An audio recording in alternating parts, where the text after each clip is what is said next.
this book.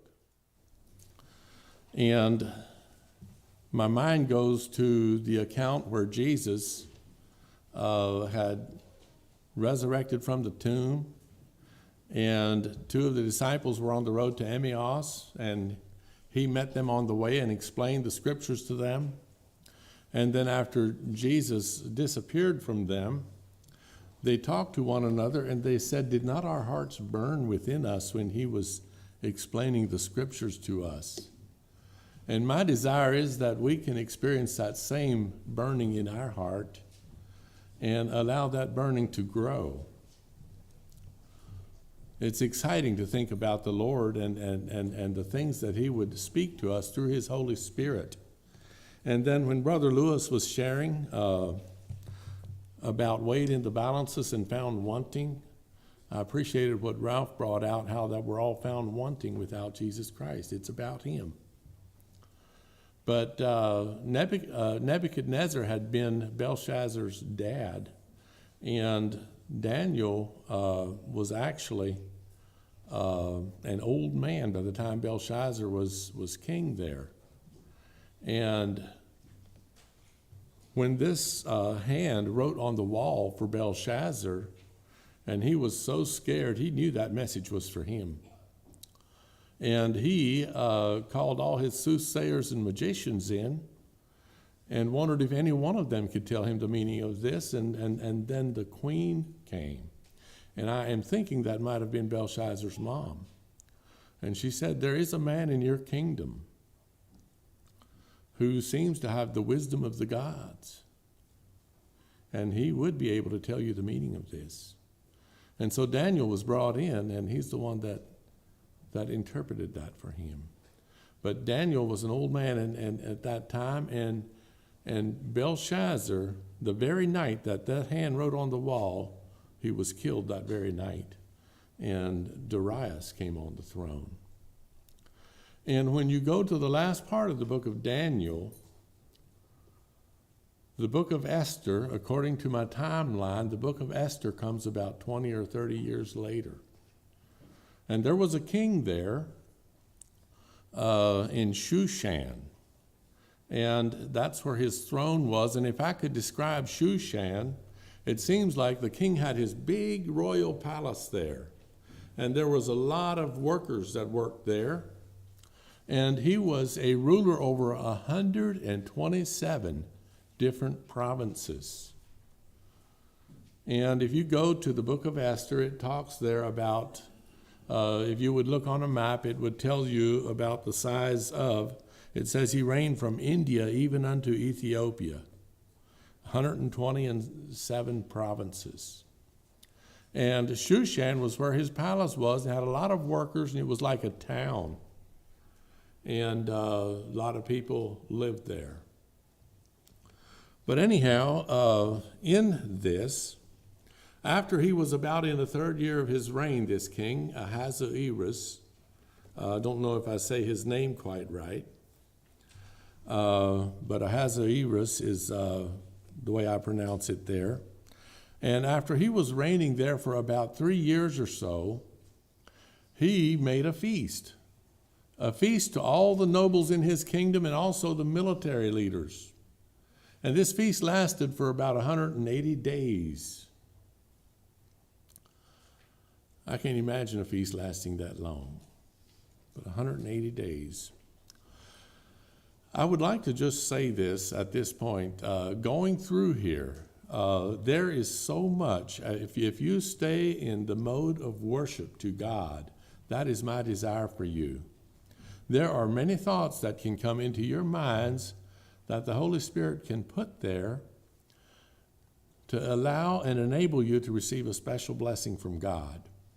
And when we come to the end of the message, if God blesses you with a special thought that I did not share, I would like for you to take the privilege of sharing that. Allow the rest of us also to receive that blessing.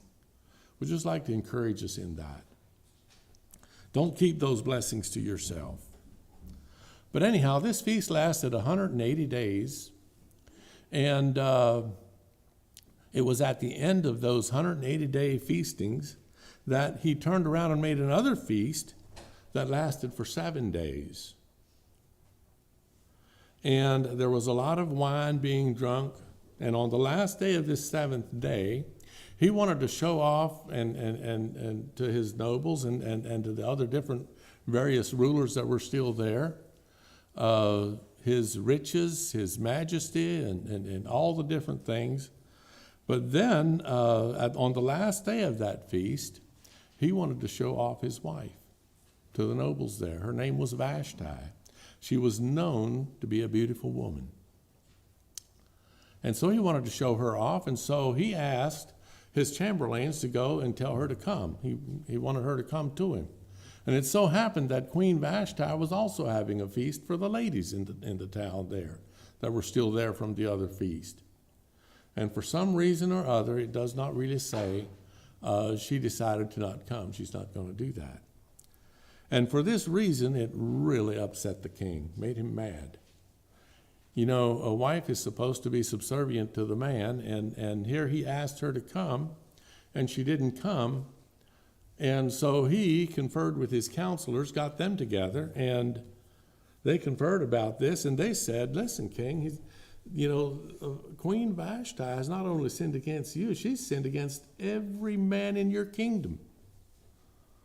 Because all the ladies out there are going to find out that the queen did not listen to you.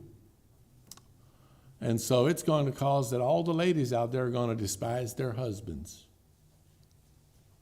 And so they came up with a solution for this, and so they said, let her be banished from never coming before your presence again.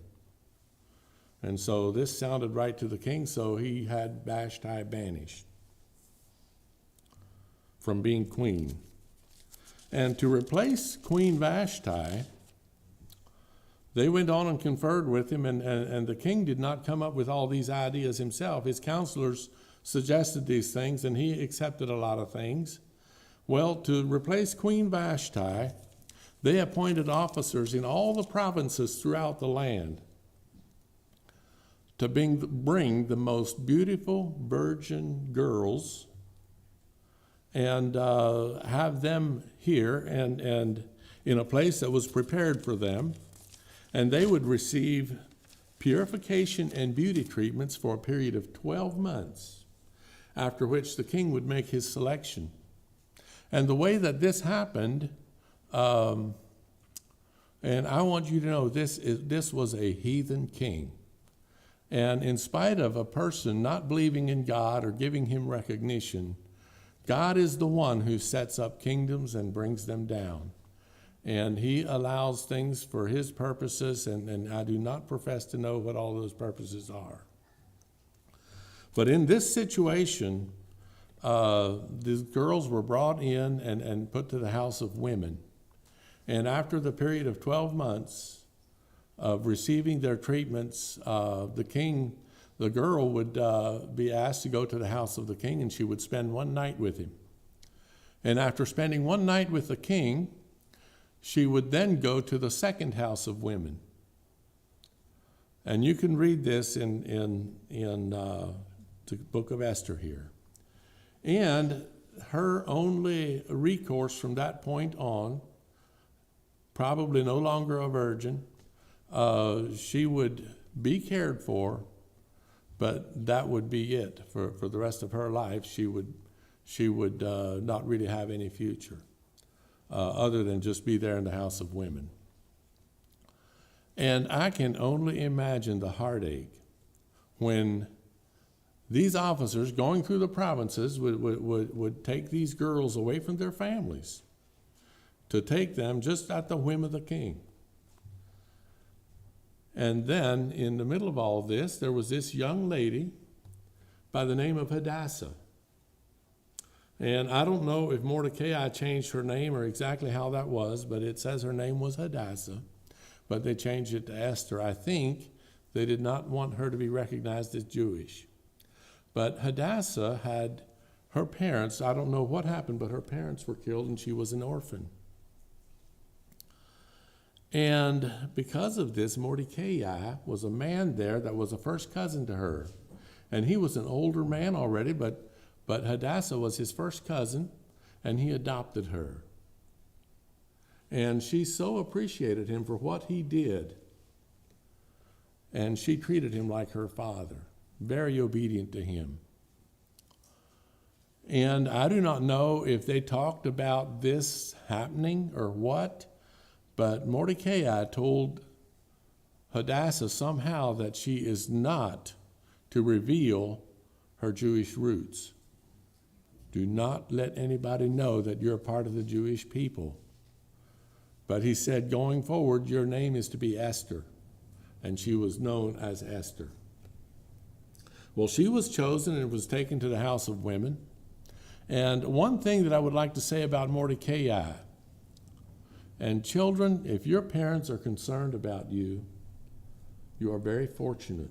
It says every day Mordecai went over and walked past the court of women there to see if he could find out anything about what was going on with Esther. That's how concerned he was about her well-being, seeing after her. Every day he would do that. And one other thing, when the king made his selection and a girl's turn was to go spend a night with the king, she was allowed to choose whatever clothes or jewelry that she wanted to wear. She could have whatever she wanted. And I imagine there was a vast selection there. Every girl was given the free rein and the freedom to deck herself out with any clothing or jewelry that she wanted. And all those girls together there in the house of women, I have no idea how that would be, but the competition. Wanting to make an impression on the king, otherwise you're going to spend the rest of your life over in the second house of women. But when Esther, she was used to being obedient to Mordecai, and when she came and it was her turn to go, instead of looking at herself and what she thought looked good, she asked the caretaker, Haggai, she asked him, what do you think I should wear? And whatever he told her, that's what she did. You know, when you all get dressed to go somewhere, you dress the way you want to dress, or do you listen to how your parents or others think you should dress? You see, I know how I look to myself, but I don't really know how I look to others. I was very wise of Esther to do that. And it says here in this book of Esther that she found favor in the eyes of everyone that looked upon her. But she did not go by her own feelings. She went with what? She gave herself under someone and followed his direction. And guess what? When she spent her night with the king, she was chosen. She is who the king wanted to be queen. But she had trained herself from a young age to be obedient to the authority in her life.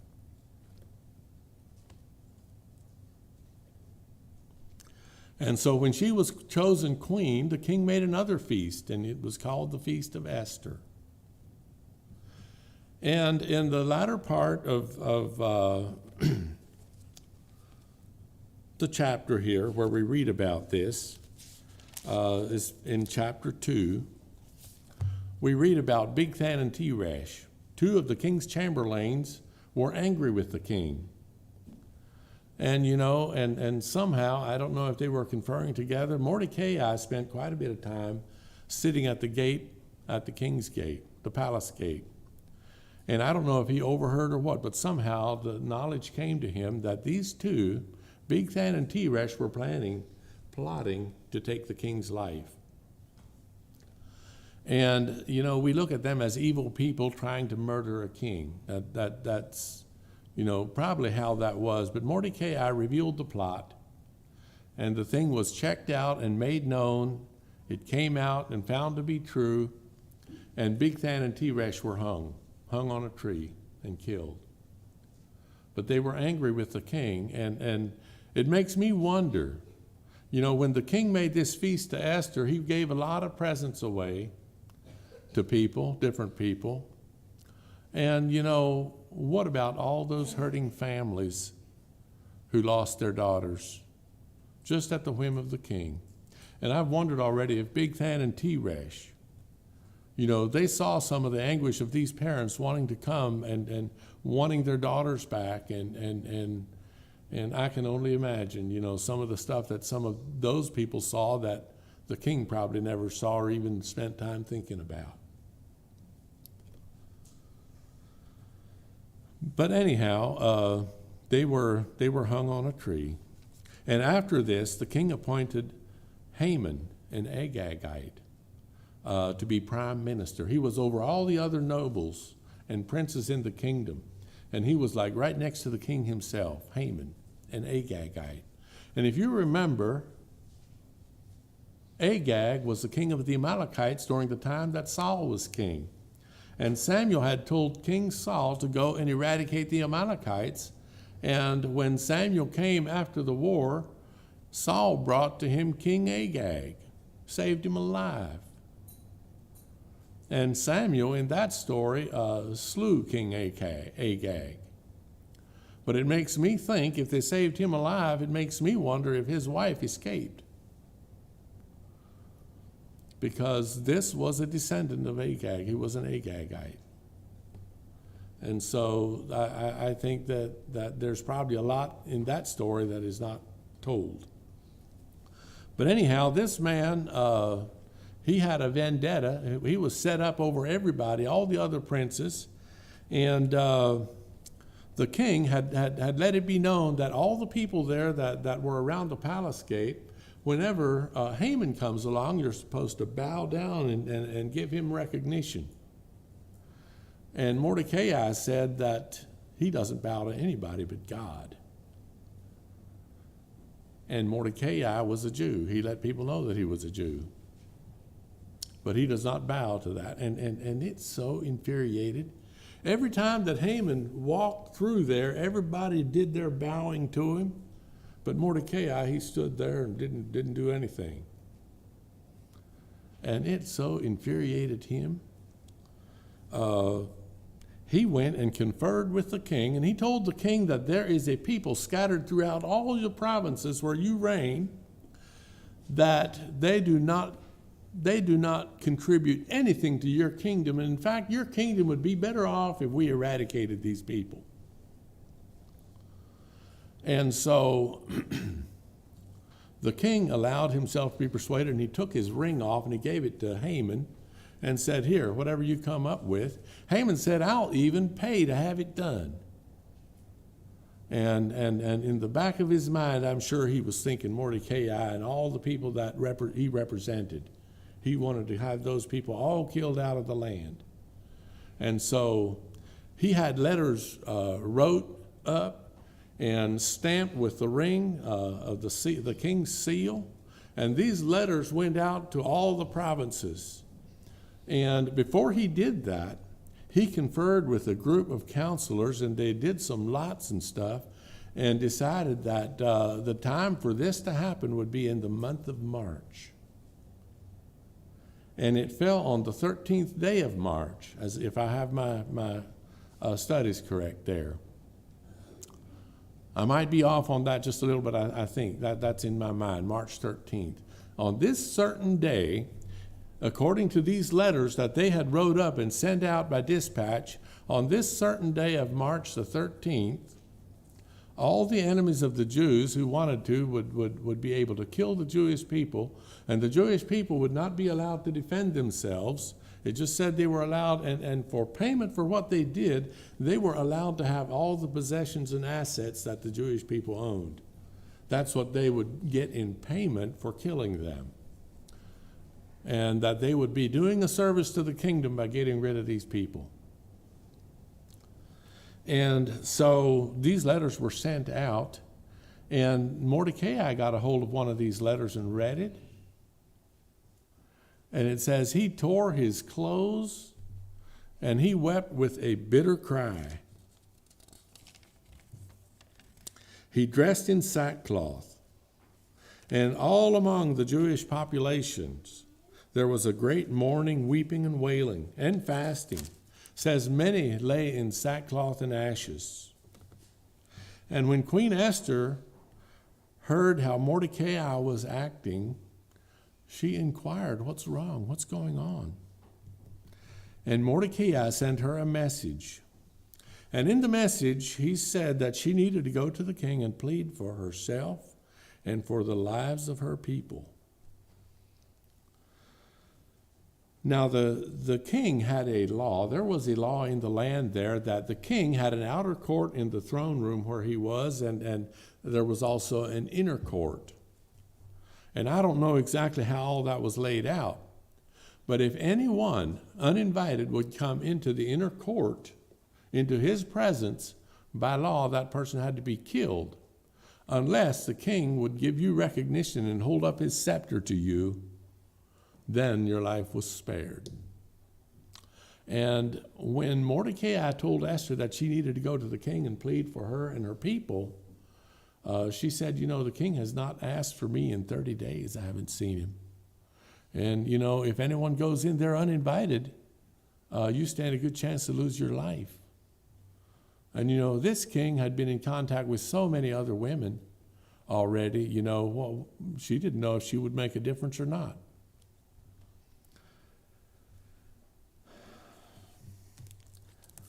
I would like to turn to chapter 14, and we'll read verses 13 through 17.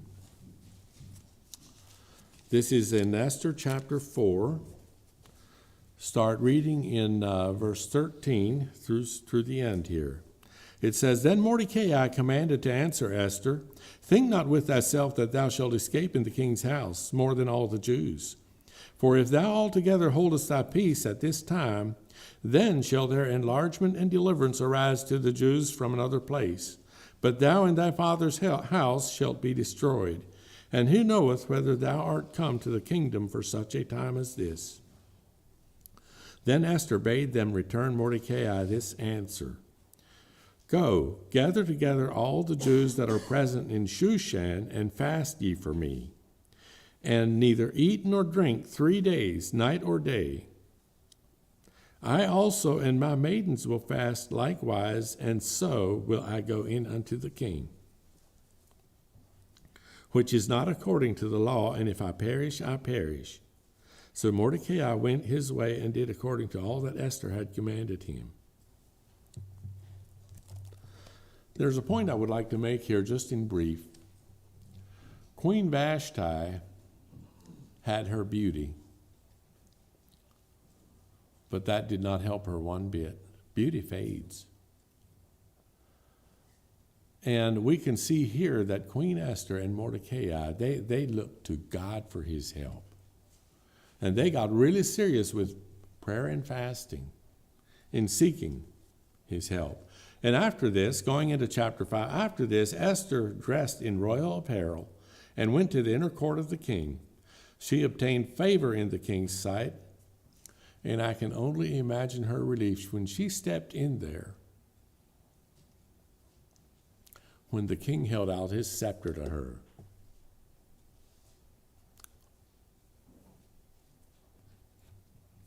And the king asked her, he said, What can I do for you?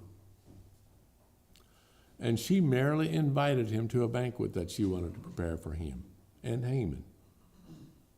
She invited him and Haman to a feast that she was going to make for them the next day. And so the next day, the king and Haman came to a meal that she had prepared, a banquet. And after eating and everything, I can imagine, the king asked Esther, he said, what can I do for you? Ask for anything you want, up to the half of my kingdom, and I'll grant it for you. And I mentioned earlier about the king having a feast for 180 days and then another one that lasted for 7 days. And I do not profess to know exactly what all went on in that culture, but in some of those cultures, it is extremely important how you word your conversation. And that you make your requests in exactly the right time, depending on what a person's mood is. Have you children ever wanted to ask permission from your parents about something and, well, now is not a good time to ask?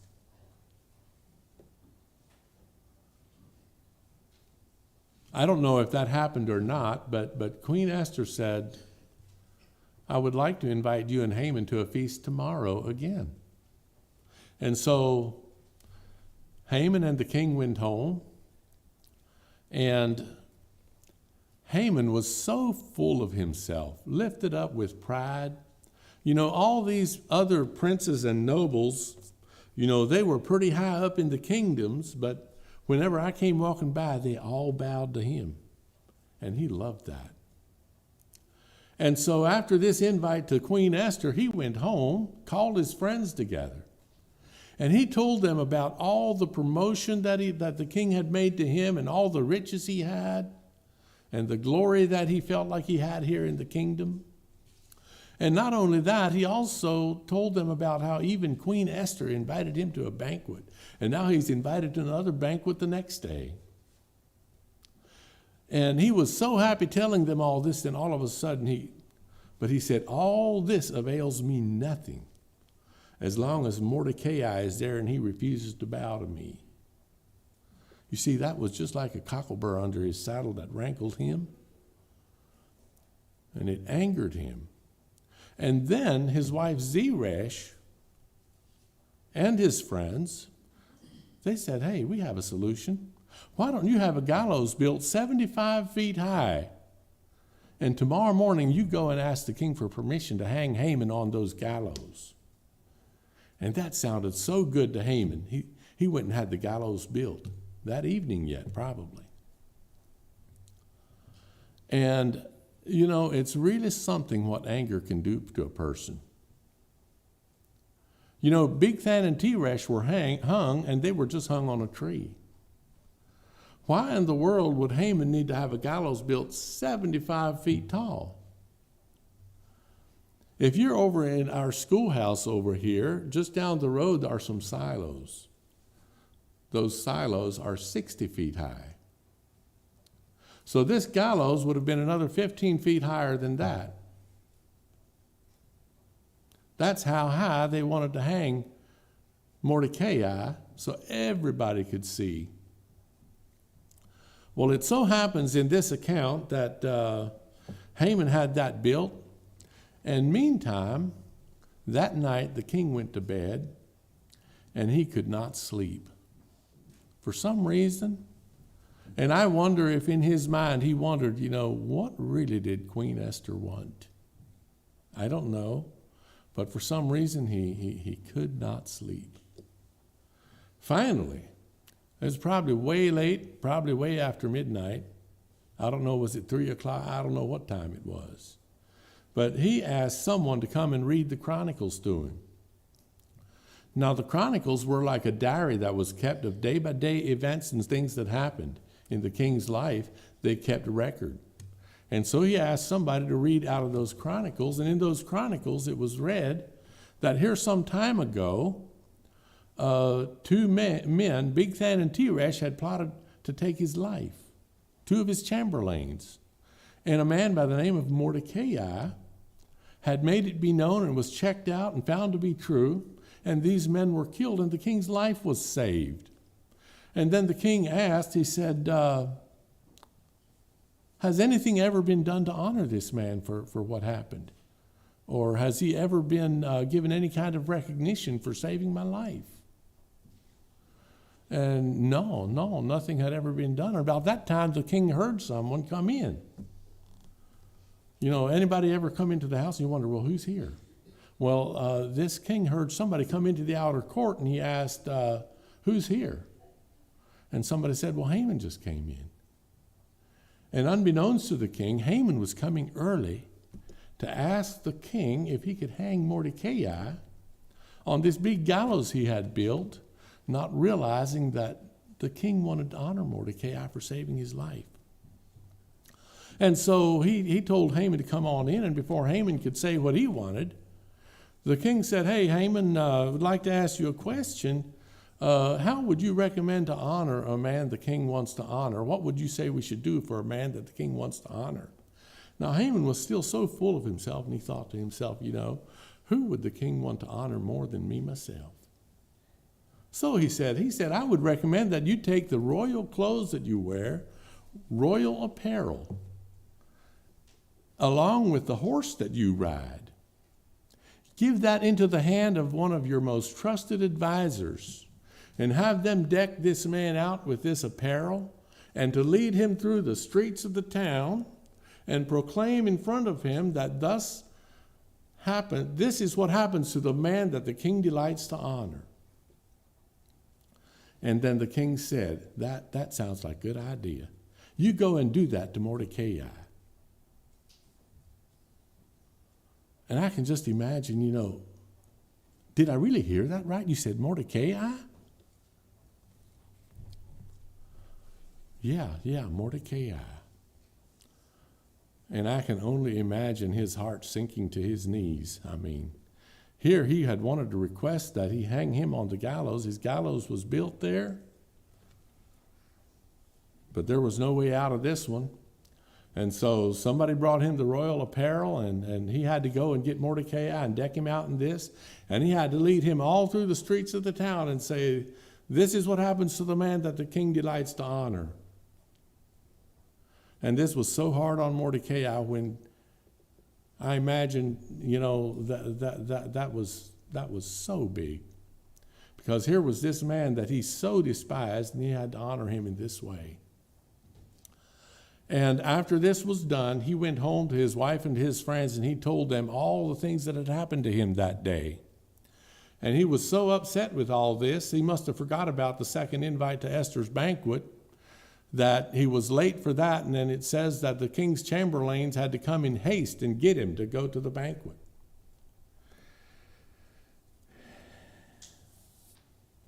And so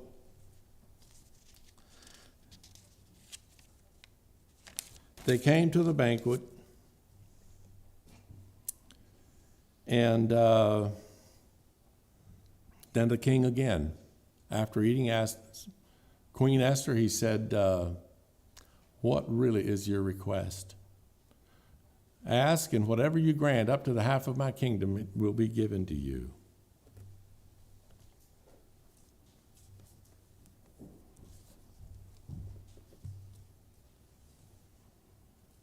I have to find my notes where I'm at.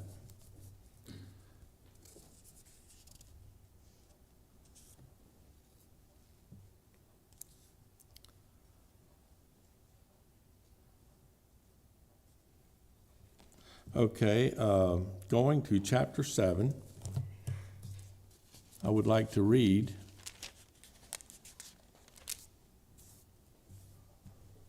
verse 3 to 10. It says, Then Queen Esther the queen, answered and said, If I have found favor in thy sight, O king, and if it please the king, let my life be given me at my petition, and my people at my request. For we are sold, I and my people, to be destroyed, to be slain and to perish. But if we had been sold for bondmen and bondwomen, I had held my tongue, although the enemy could not countervail the king's damage. Then the king Ahasuerus answered and said unto Esther the queen, Who is he, and where is he that durst presume in his heart to do so? And Esther said, The adversary and enemy is this wicked Haman. Then Haman was afraid before the king and the queen. And the king, arising from the banquet of wine in his wrath, went into the palace garden, and Haman stood up to make request for his life to Esther the queen. For he saw that there was evil determined against him by the king. Then the king returned out of the palace garden into the place of the banquet of wine, and Haman was fallen upon the bed whereon Esther was. Then said the king, Will he force the queen also before me in the house? As the word went out of the king's mouth, they covered Haman's face. And Harbona, one of the chamberlains, said before the king, Behold also the gallows 50 cubits high, which Haman had made for Mordecai, who had spoken good for the king, standeth in the house of Haman. Then the king said, Hang him thereon. And so they hanged Haman on the gallows that he had prepared for Mordecai. Then was the king's wrath pacified.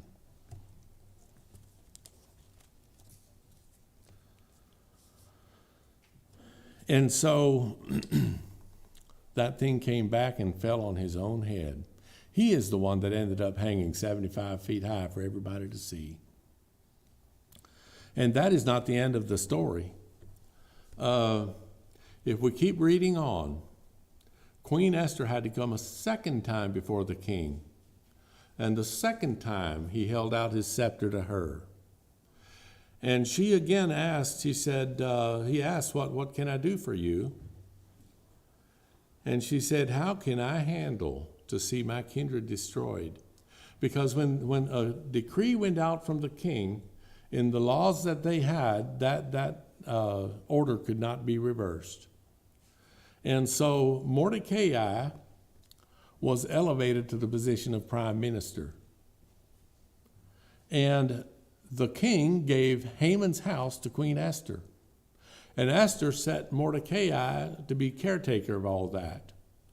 And now Mordecai was in the same position Haman was. And so when Esther came to the king the second time, and he again held out his scepter, she said, how can I stand to see all my kindred destroyed? And so the king brought his counselors together, and they conferred with Mordecai and wrote letters and sent them out with dispatch, stating that the Jews on this day, March the 13th, they could not only defend themselves, but they could also avenge themselves on all their enemies.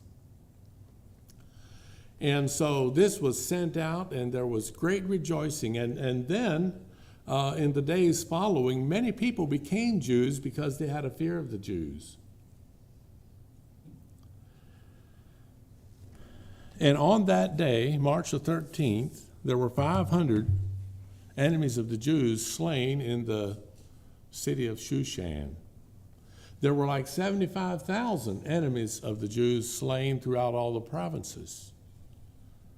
And then the king asked Esther, he said, also Haman he was a big family man, Haman was, he had 10 sons.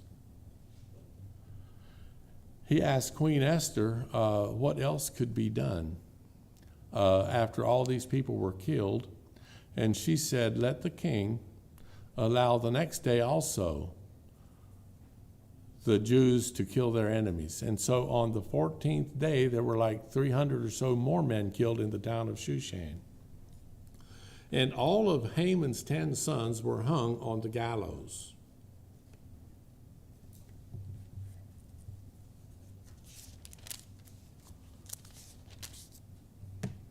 What do you think Zeresh thought? Don't hear anything about her. She is the one that had come up with this advice for him. And now to see her husband and family destroyed in that way. And ever since then, Mordecai and Esther put a decree together. And that is what they celebrate as Purim, is on March the 13th and 14th is something that the Jewish people hold and keep. And they were supposed to do that for every generation following, in memory of how God had saved their people on that day. And if we look in review of this, I'll read just a few verses here first in chapter 10 of Queen Esther. I'd like to read verse 2 and 3. It says, "In all the acts of his power and of his might, and the declaration of the greatness of Mordecai, whereunto the king advanced him, are they not written in the book of the chronicles of the kings of Media and Persia? For Mordecai the Jew was next unto King Ahasuerus, and great among the Jews, and accepted of the multitude of his brethren, seeking the wealth of his people, and speaking peace to all his seed." You know, what happened to Queen Esther and Mordecai here was very comparable to what happened to Joseph in Egypt. And you know, I do not understand why God allows some of the things that he does, but he has his own purposes. He is the one that built all this, made all this. And when we look at the examples that Mordecai and Queen Esther, we think of Queen Vashti, we think of Bigthan and Teresh, Haman. What kind of person are we? Haman loved that elevated position. Coming down into the New Testament in the Acts, we read an account of King Herod making a speech. And the people gave a great shout and said, "It is the voice of a God and not of a man." And Herod, he loved that honor. But God had him smitten with worms, and he died a most horrible death because of that. We also read another account in Acts where Paul and Barnabas, because of something they had done in trying to start churches for Jesus Christ, people wanted to do sacrifice to them, and they looked at them as gods. And Paul and Barnabas tore their clothes. "No, we are people just like you." They did not want that kind of honor. That honor belongs to God.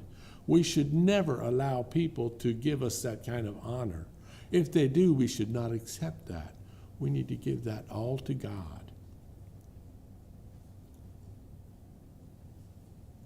I would like to open it up. Does anyone have any thoughts or any blessings that you would like to share, of thoughts that came into your minds? Feel free.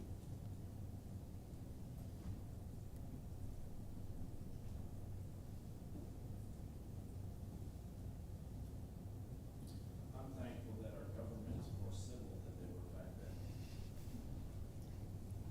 then. Amen to that.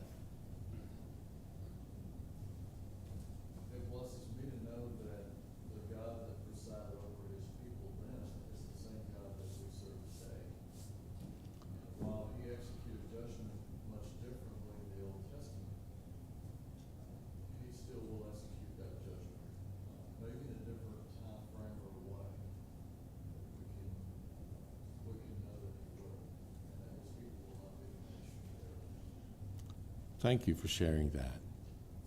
Anyone else?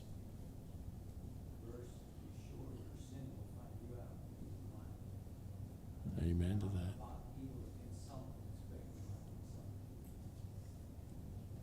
Amen to that. Well, thank you for listening, and let's kneel for a word of prayer. Father in heaven, we come before you with thankful hearts.